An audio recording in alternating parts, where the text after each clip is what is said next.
Prime Minister Modi has hit yet another major political milestone. He has completed 11 years and 60 days as Prime Minister, surpassing Indira Gandhi's record to be the Prime Minister with the second longest unbroken stint in India. As the Prime Minister hits this major milestone, we'll be looking at brand Modi. We'll also be looking at the oft-cited parallels between Prime Minister Modi and Prime Minister Indira Gandhi to separate fact from fiction. And we'll be talking to the author of the Conscience Network, senior journalist and author Sugata Srinivasaraju, as we look at the Modi years, past, present, and future. I'm Barkha Dutt. You're with the Mojo Story. On the program today, we look at a major political milestone for Prime Minister Modi. Mr. Modi, as I just mentioned, has completed 11 years and 60 days as Prime Minister. Modi, as the Indian Express wrote today, is the first Prime Minister born post-independence and is now the longest-serving non-Congress Prime Minister. He has also surpassed Indira Gandhi's record to be the Prime Minister with the second longest unbroken stint. As we look at brand Modi, we look both in the past, we look at the present, and we also look at the future. And as Modi surpasses Indira Gandhi's record, we look at the oft-cited parallels between Narendra Modi and Indira Gandhi. Are they really similar in leadership and persona, as some argue, or are they, in fact, quite different? Joining us on the program now is the author of the Conscience Network, Sugata Srinivasaraju. You've seen him often on our programs, veteran journalist, author, prolific author, in fact, who's just completed, or rather released, his new book, The Conscience Network. If we can show you the cover now, that specifically looks at the in a sense, the resistance to Indira Gandhi's emergency years, those who spoke, as it were, from their conscience. So do pick up a copy if you haven't. Sugata, thank you so much for joining us. And let's talk about this major milestone. It's quite interesting. In fact, the Indian Express today makes for a very interesting read with a series of well-researched statistics talking about how now Modi has only Nehru's record to surpass. Nehru was, of course, Prime Minister for 6,131 days, including the day he died before completing his term. So talk a little bit about this milestone.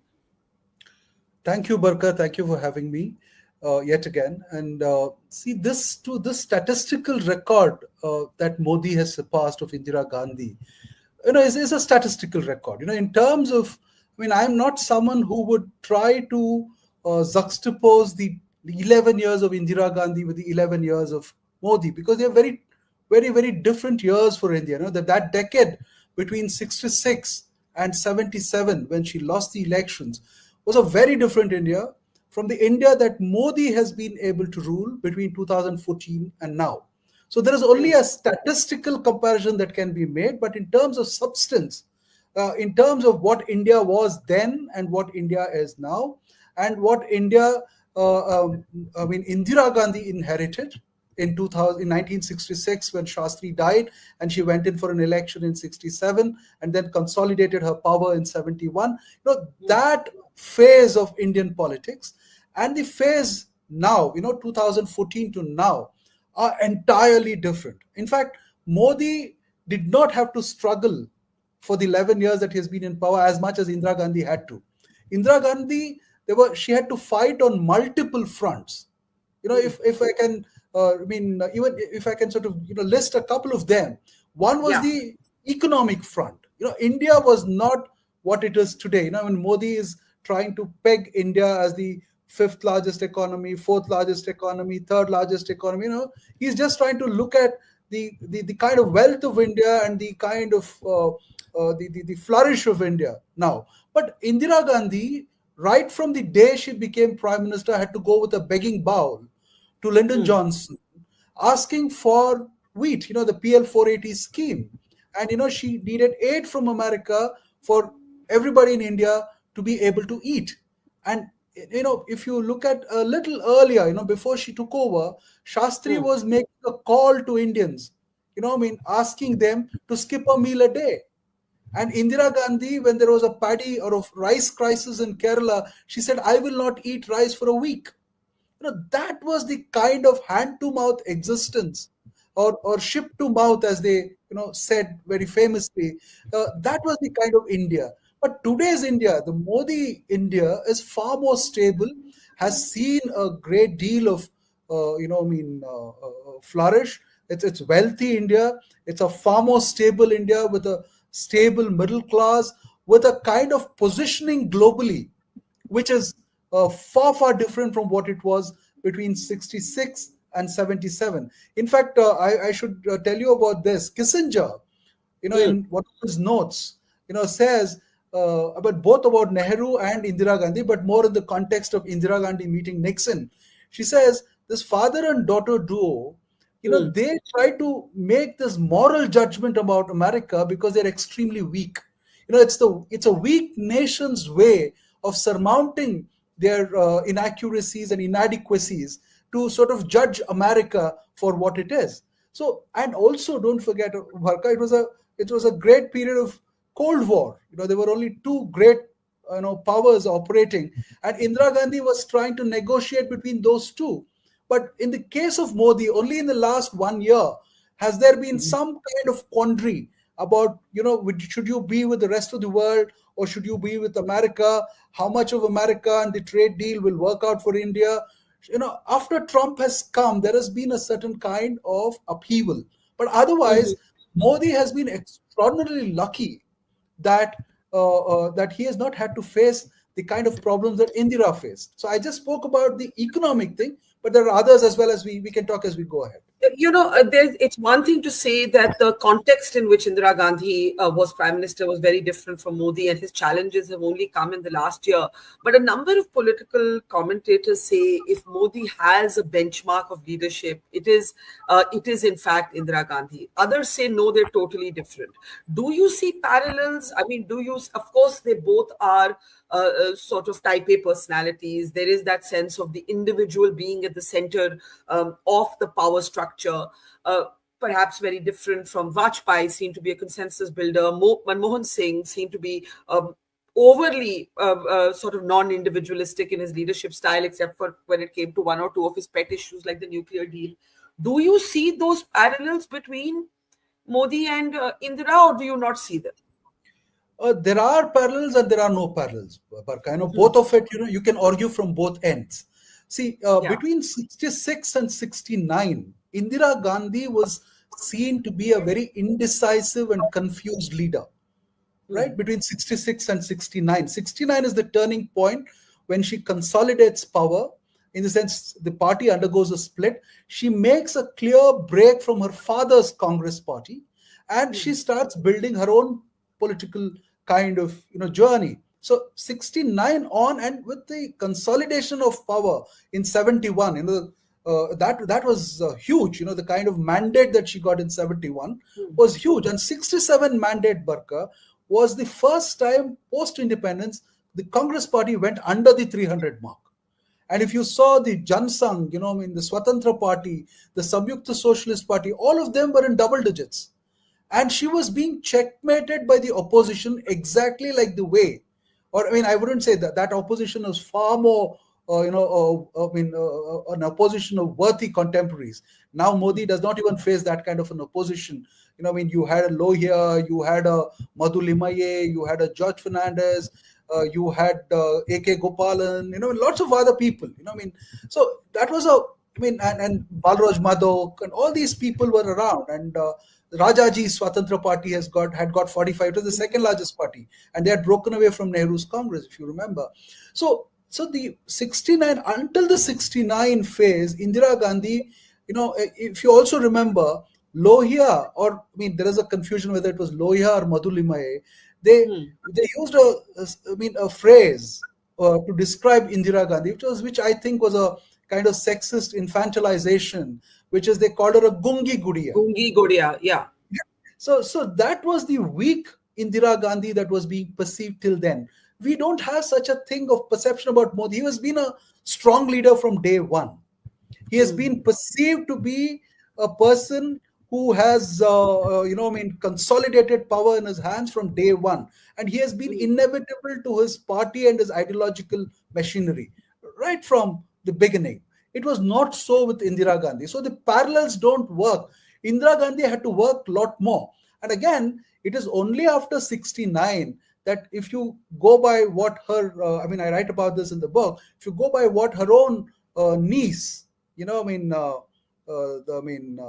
cousin, sorry, not niece, Nayantara Sehgal wrote. Nayantara Sehgal starts speaking about the messiness of a big leader that she was trying to become. And it is only after that, if you look at whatever ails India today in terms of democracy, if you're talking about media, if you're talking about judiciary, if you're talking about bureaucracy and all that, all of that started with Indira Gandhi consolidating power in 1971, when these ideas of when centralized bureaucracy, committed bureaucracy, committed judiciary, committed media, all of that started coming in, and the party organization became an extension of the personality, which is exactly what you see now, or Modi is accused of a similar thing.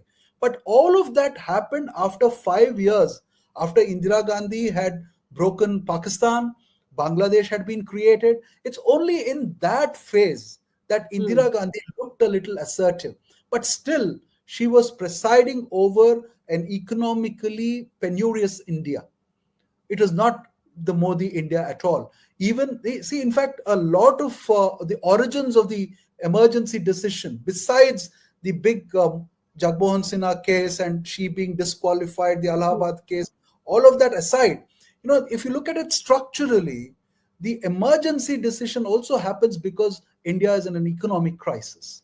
And the diaspora, which I'm looking at, and the resistance of the diaspora in the book, my book is entirely based in the United States. I'm trying to Yeah. look at how the resistance was built Yeah. abroad to her emergency. Even there is a kind of development dialogue that is happening. Their idea of development is democracy has to be stable so that you can spread the fruits of development easily. And if Indira Gandhi subverts democracy, then development becomes a casualty. That's the kind of argument. You see something very similar happening now. And also the great concern about federalism. Hmm. Indira Gandhi not wanting state legislatures to act independently of the central perspective on laws or legislations or whatever. That concern also existed. So there are a lot of things that we talk about the media, for instance. Not the new media, but then the conventional media, the collapse of the conventional media.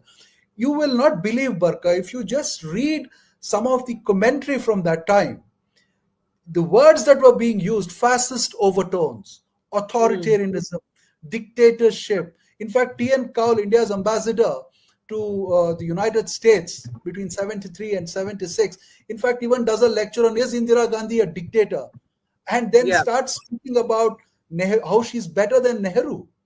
So things like that. That kind of psychophancy, the kind of psychophantic culture, the bureaucratic surrender, all that is being spoken of now by Modi critics, or some may want to even call it Congress propaganda. You see Hmm. all of that being done by the socialists when Indira Gandhi came to power. So you can speak of parallels. You can sort of also say I know that. totally, and it also tells you that politics tends to go around in circles and revolving doors, and today's sort of champions of democracies were yesterday's executors of emergency, and Yes, so on. In courts for both things. I yes, mean, I tend to personally be very wary of these big labels yeah, yeah, for people, because we have to remember that in the end, the voter of India has the last word, and that's where our absolutely. democracy lies. But Right. I want to come now to this milestone for Prime Minister Modi. If you were to look at the brand today, do you think it's evolved, changed fundamentally at all? Because, for example, if you look at Atal Bihari Vajpayee, the process of governance moved Vajpayee to the center. Many say Modi has been such a strong, electorally unchallenged leader that he has moved the country center right, the public sentiment center right. So it is not government that has changed him, but he who has changed the country. Do you see it like that, or do you see it as a symbiotic thing where the process of governance has changed Modi and in turn Modi has changed politics? Barka, there's a fundamental difference between Vajpayee and Modi, because Vajpayee was leading a coalition government.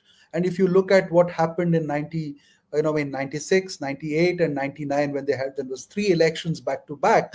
Vajpayee was leading a very fragile coalition, and Vajpayee had been groomed in politics in the Nehruvian era. So Yeah. Vajpayee was trying to, I wouldn't say imitate or trying to placate or please or whatever, but then his poles of reference, his points of reference was the Nehruvian India, right? And similarly, I mean, he did not look so much at Indira Gandhi. Indira Gandhi was someone, he of course denied it many times. He said, I never called Indira Gandhi Durga. He issued clarifications, but that fell on deaf ears. But then Yeah. he grew up in a very different India with different points of reference politically, and so we cannot exactly see that continuation in Modi. Modi is certainly not a consensus builder, because both Indira Gandhi and Modi had absolute majorities. So the way you look at the politics, your subordinates, your colleagues, your contemporaries, is entirely different when you are a dominant single party kind of a system. So Modi, with the brand Modi, the other question, the most important question that you asked is, has Modi, altered over these 11 years? Has he changed? I Yeah. think he has been able to survive in power only because he's been pragmatic and has evolved. See, he is not the Modi. See, when he came to power, Barkha, you and I and all of our colleagues were speaking about how extreme right Modi is. But in one of your shows, I think I spoke about how Modi is the new center of Indian politics. So you're now very interestingly labeling him as center right, which was something that you would have given to a congressman. I mean, say 30 years ago or 40 years ago, they were not center left. They were, see, Govind Ballabh Pant or Mm. Malviya, or all Yeah. of these people were center right, and they were not socialists. And the socialists had split from the Congress, moved away. I mean, with JP deciding not to do any Mm. politics and be part of the Sarvodaya movement. So Modi has not been ideologically someone who's been doctrinaire in the last 11 years. He has responded to reality. He has responded to. He has changed. He has undergone a huge transformation. The Modi in 2014, although his numbers were bigger then, and then in 2019, the Modi of today, I think, has expanded his footprint in a lot of minds. I mean, he's more acceptable, quote unquote, more acceptable as a prime minister, as a leader, because people have also seen that nothing major has gone wrong in 11 years. It's not that India has, has been dumped and gone into a crisis or something else has happened. Yes, people see a certain kind of stability, and I think the ordinary person, the layman, has a great idea of this. The stability notion is very, very important, and I think he satisfies that stability quotient extremely well. In fact, much more than Indira Gandhi. I would rate him much higher than Indira Gandhi, because Indira Gandhi was always subverting her own kind of thing, Mm. rules and regulations. And also, Indira Gandhi had to suffer a comparison. See, Indira Gandhi had a tradition. She came from the Gandhian movement. Her father was Nehru. She grew up with MK Gandhi around. So she was always compared in the West. In fact, I write a whole lot of pages in my book about how the Mm. West, tried to make a difference between that Gandhi and this Gandhi, and how she was looked at, how her father was always compared. And in fact, in 60, after 69, when she's being constantly accused of moving away, swerving away, she makes a statement. She says, I am not my father. My father was a saint who strayed into politics, but I am a different person. So that is the kind of Modi that you also see now, where he's saying, I am not what the RSS has produced. I am not what the BJP produced. I have become a leader in my own right, and I have evolved. So Mm. I think it's we have to credit him with that thing. That is a very interesting point. Let's talk about the RSS. You see, Indira, you say, had to say, "I'm not my father." Modi is pushing back against labels without saying so in so many words.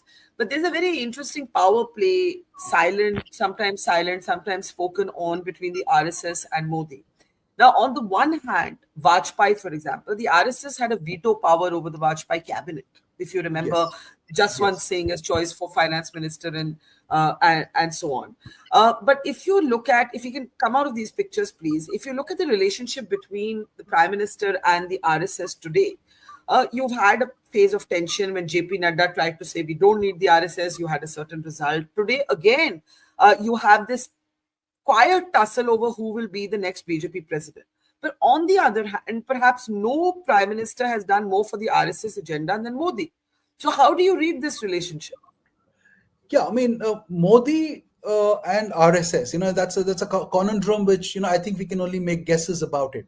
But even when we speak about the RSS, Barkha, I mean, Modi, it's not that Modi is completely moved away from the RSS, because factional there is a factional game inside the RSS. We always hear that there is one faction which may not be favorably disposed to Modi. There's another faction which Modi, being an insider, knows how to control the other side of the RSS. So he has been that kind of a balance that he needs to govern, with the ideological master being there, is very different. And the RSS was more doctrinaire when they did not have power, and Vajpayee was the first BJP prime minister. So Vajpayee was still, trying to figure out what to do when the RSS applies pressure on him. In fact, I remember those covers that used to be magazine covers every 2 years, saying that Vajpayee is going to resign because he's unable to suffer the RSS. But Vajpayee also had a fragility of the coalition to take care of. He had the fragility and the pressure of the ideological master to sort of also counter. So he was trying to very deftly negotiate the two, because that was the times. And if you look at the 25 years of India, that 25 years was an era of coalition in India, where we governed with 13 party coalitions, 16 party coalitions. So it was a very different era. And that Who do you believe has the last word in this equation? For example, the choice of the BJP president. My sense is that Modi will not accept somebody he's opposed to, no matter how many names the RSS sends. Of course, the RSS will have a say, but my sense is the last word remains with Modi as long as he remains electorally powerful. The Yeah, last word will remain with the prime minister. which I think Modi, the last word is with Modi, but I think the way Modi puts across his point of view to the RSS is, in my understanding, is very different. He wouldn't say categorically, just get off my table. I'm not going to do what you want. So, for instance, when, say, a chief minister has to be picked, I'm giving you a hypothetical situation. Say the Rajasthan chief minister had to be picked, and RSS is saying that an ex person has to be made the chief minister.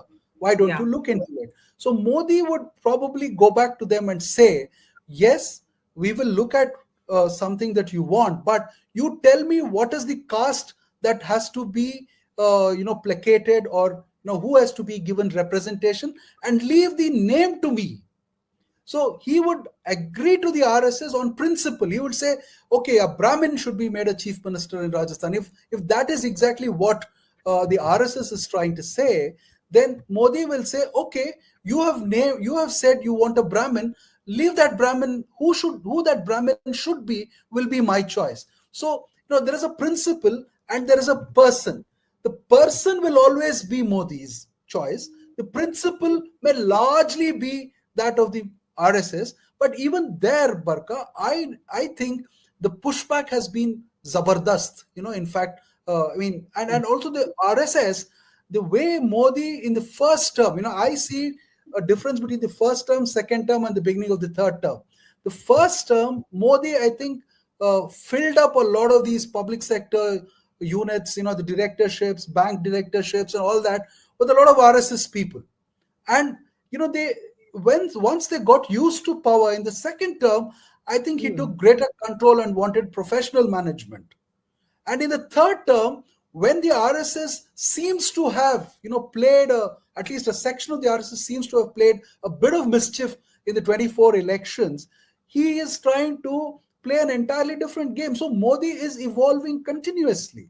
Modi is not, Modi is not like Vajpayee with there is a blue book, and I go by this or I don't go by this. He But is no. let's talk about this third term. Arguably, the third term is the only term where uh, the sort of completely unchallenged power of Modi was somewhat contained after the 2024 Lok Sabha election. The RSS asserted itself by not fully campaigning. There was a reaction to JP Nadda saying we don't need the RSS. We are, I mean, I'm summarizing, but that's effectively what he said. And then they had to retract from that position. And then there were a series of assembly election wins after everybody had said, oh, this is the beginning of the end of Modi. Now, in his third term, technically, he is leading a coalition government. Yeah. Technically, this is a coalition government. Yes. But Yes. you don't see it as that. You see that as a technicality. Why? Because, I mean, what is different about this coalition government and previous coalition governments? No, that's a very interesting question, Barka, because I mean, I have seen, I have seen how the reach out happens to people who are in the NDA. The management is very different. The management of the ally is extremely different. There is probably appeasement and also a danda in hand. You don't know the internal Yeah, dynamics yeah, of it, yeah, but the management, from what little I have seen, is extremely good. For instance, I will not name those allies. A particular ally may be given a fantastic ministry and all of that, but the entire control of the ministry may be with the PMO. So, in the public eye, you are big, but you're not able to do anything at all. And then you are not able to, if a political party is in power, say part of the coalition, the expectation of the people in the constituency or in their states also go up, because they think they're making a hell of a lot of money, let them distribute it. That's the kind of patronage and pelf system that works in Indian politics. So, but the person who has been given the biggest ministry is not able to dispense that patronage and pelf, because he's not able to make money, because the levers of control are elsewhere. But he also cannot say that, because it is akin to saying that, oh, I am powerless. And no politician will want to admit to being powerless. So the management of Modi, of his colleagues and allies, I think is very, very different. And it's smart, I would say. You said that Modi has not been ideologically doctrinaire. He has evolved. He's been pragmatic when needed, and it's quite interesting because on the one hand, the Gujarat Chief Minister Modi had a certain Pakistan policy, but at Yes. least till I would say, the surgical strikes of 2016. The Prime Minister Modi did try to make peace Yes. with Pakistan. He Absolutely. called the SARC leaders for his swearing in. He went to meet Nawaz Sharif in Pakistan. So that's one example of how Modi was not attached to a certain set pre-expected ideology. But he has taken some ideological decisions that are important to the Sangh. The abrogation of 370, I would say, in fact, for me, tops the list, right? And so you can't totally the Ram Mandir, for example, though the decision came from the Supreme Court, but the point is on his watch, and you're seeing those images there. That there has been movement on that, and now it'll be interesting to see what happens with the Uniform Civil Code. My question to you is, how much of Modi's three terms have been ideology? How much of it have been sort of a centrist governance, and how much of it has been right wing? Because he also has to manage his far right base. For some of Yeah. whom, if you see social media, he's not right wing enough. That's right. No, that's a very, very tough question. Putting a percentage on how he No, is I don't swung. mean percentages. How do you see Yes, the you're correct. patterns? Yeah, No, no, the pattern is, it's he has been very, very flexible, I would say. See, when it's an election season, he yeah. never speaks about the Muslim as the other during a non-election season. He's never done that. But during Hmm. an election, he will sort of pick a certain kind of phrase to build a kind of, the same old kind Hmm. of. The old Modi comes up. He calls them something. He says something which sort of signals to his core base, and they still are. They're happy that Modi has still not moved away entirely. So it is about, that emotional thing that he plays So in a during in a way, you're elections. seeing the old flashes of the old Modi in campaign season, And then Yes. between elections, you don't see that Modi.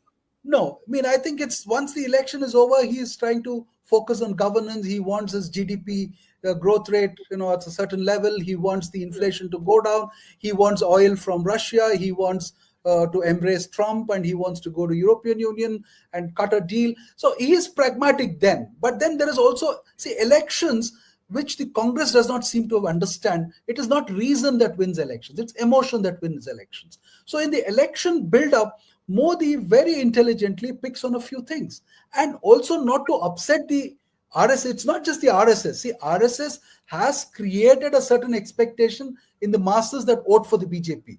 So when Modi is trying to say negotiate or handle or whatever any issue like 370 or Ram Mandir or whatever, he is doing it not to placate the RSS more, but the base directly.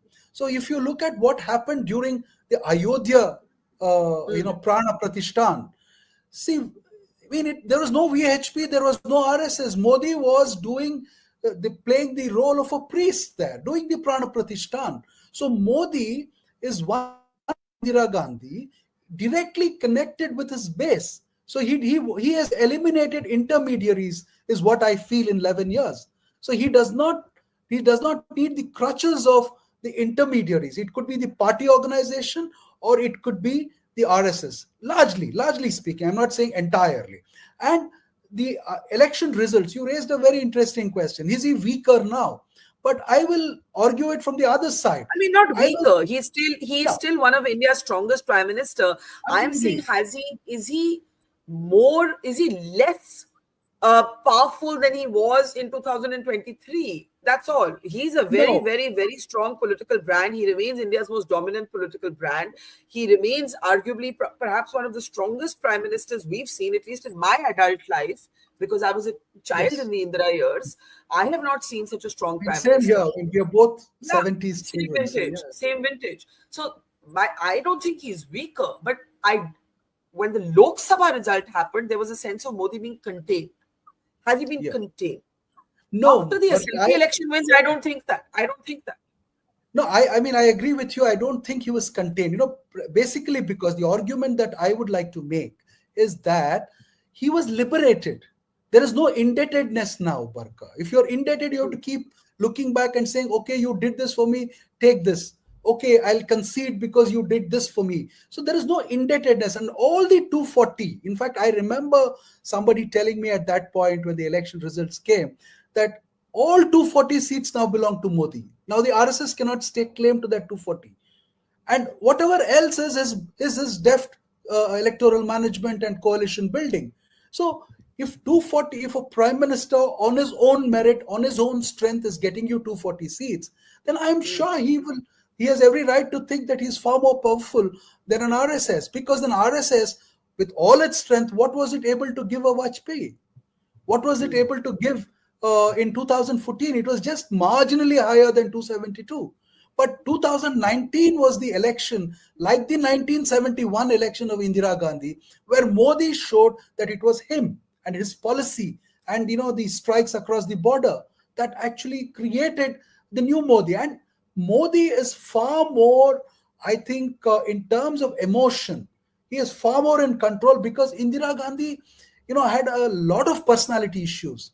Modi may have a lot of personality issues too, but in terms of emotional vulnerability, Modi is kind of quote unquote ruthless. Indira Gandhi still had to negotiate with her father's image, Gandhi's image, aunties troubling her. There was a family to handle, the son creating trouble. Modi has none of that. So Modi is freer. Modi is more liberated after the 24 elections because he's not indebted to anybody. He can claim all 240 is his strength. He has delivered all 240. And after that statement of JP Nadda that the BJP does not need the RSS anymore. So, I think he's far more, he's in a completely different position now. Okay, before we close, you said Modi has evolved. The Modi the Modi who became prime minister in 2014 is not the prime minister of 2025. If one thing looked to you, you had to pick up one thing in that evolution, what might that be? I mean, accommodation, Barka, clearly. Look at the kind of delegations that went out recently. We have debated on your show quite Yeah, often about the accommodation. See, Modi yeah, is now trying to become a pan India figure and trying to develop. I mean, his aim. I don't know if he will be successful or if he's already successful. That's not for us to judge. It's for a future historian to look at. But there is a greater accommodation, and that accommodate through that it could be Sharad Pawar, a Devegowda who never crossed the secular line is on his side today. Sharad Pawar. Then if you look at one branch of the Karunanidhi family is on his side. There is, and Shashi Tharoor, an articulate person, Salman Khurshid. I mean, a lot of this kind of a broad consensus building symbolically, accommodation. I think that Modi, that inflexible Modi does not exist anymore. Modi is adapting, building that kind of broader plank, and I think that is about legacy building also. So he knows that Indira Gandhi was exactly referred to all that she was called in between 69 and 77, whatever yeah. that was, when she was, I mean, she was completely sort of blown up by her critics. She was called all kinds of things. But then between 80, when she comes back to power, and 84, in fact, I quote Salman Rushdie in my book. In his Mm, introduction to Tariq Ali's book on the Nehru dynasty, he writes beautifully. And he says, Western powers needed to sort of forget the excesses of the emergency and resurrect a stable power in South Asia, and therefore they forgot all the sins of the emergency. So Modi mm. knows that Godhra and the sins of Godhra, or whatever else that the liberal, system attributes to him, will all be overlooked if he builds that kind of a broader plank and creates an accommodation. So I think that is the new Modi.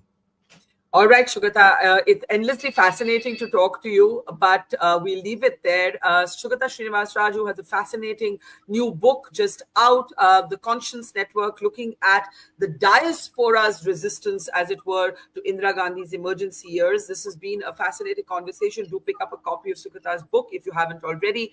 Thank you so much and look forward to talking to you again. Take care. Thank you very much, Barkha. Thank you. Thanks. Bye.